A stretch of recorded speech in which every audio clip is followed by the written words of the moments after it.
आता पेट्रोलचा खर्च विसरा, घरी आणा इलेक्ट्रिक स्टायलिस्ट इलेक्ट्रिक गाडी। 100% भारतीय बनावटीची इलेक्ट्रिक्स ईव्ही इलेक्ट्रिक गाडी आता उपलब्ध।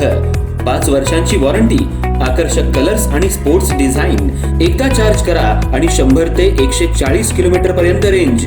अत्याधुनिक सर्व्हिस सुविधा, लोन सुविधा सुद्धा उपलब्ध।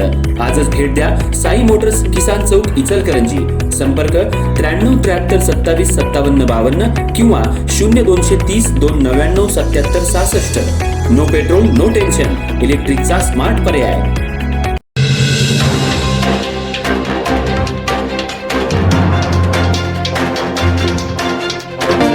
जम्मू काश्मीर मधल्या कुलगाम जिल्ह्यात 2 हिंदू स्थलांतरित मजुरांची झालेली निर्घृण हत्या आणि वाढत्या दहशतवादी कारवायांच्या निषेधार्थ इचलकरंजीत हिंदू राष्ट्र समन्वय समितीच्या वतीनं केंद्र सरकारला निवेदन देण्यात आलं।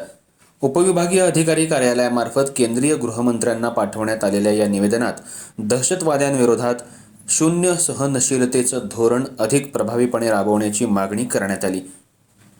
इचलकरंजी इथं हिंदू राष्ट्र समन्वय समितीच्या वतीनं केंद्रीय गृहमंत्री अमित शाह यांना उपविभागीय अधिकारी कार्यालयामार्फत निवेदन सादर करण्यात आलं।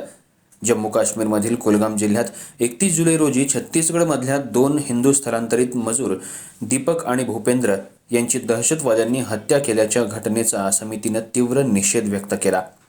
निवेदनात म्हटले की नागरिकांना त्यांच्या नावावरून किंवा धार्मिक ओळखीवरून लक्ष्य करून हत्या केल्या जात असतील तर हा केवळ कायदा सुव्यवस्थेचा प्रश्न नसून भारताच्या राष्ट्रीय सुरक्षेला आणि संवैधानिक मूल्यांना दिलेलं आव्हान आहे।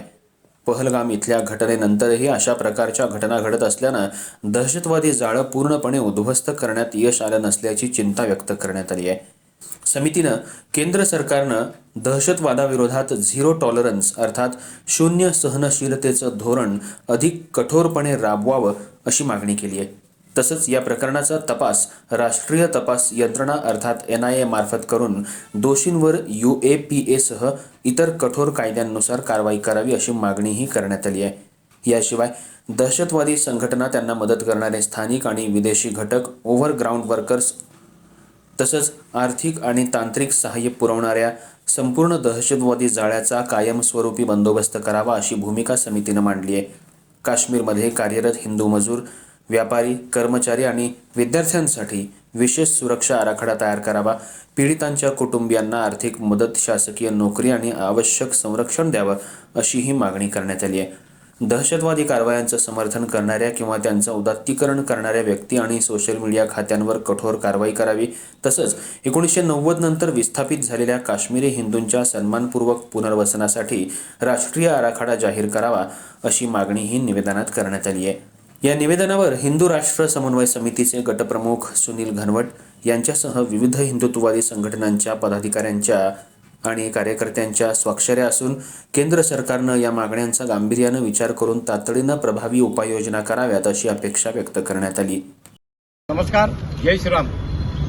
आज आम्ही हिंदू राष्ट्र समन्वय समिती, आंतरराष्ट्रीय हिंदू परिषद आणि इचलकरंजीतील सकल हिंदू समाज यांच्या वतीनं प्रांताधिकारी साहेबांना आम्ही आज निवेदन देण्यासाठी आलेलो आहे। खरं तर आम्हाला निवेदन देताना लाज वाटायला लागली। प्रत्येक वेळेला असं आम्ही निवेदन द्यायचं, ते कचऱ्यात पडायचं आणि त्याची अंमलबजावणी होत नाही।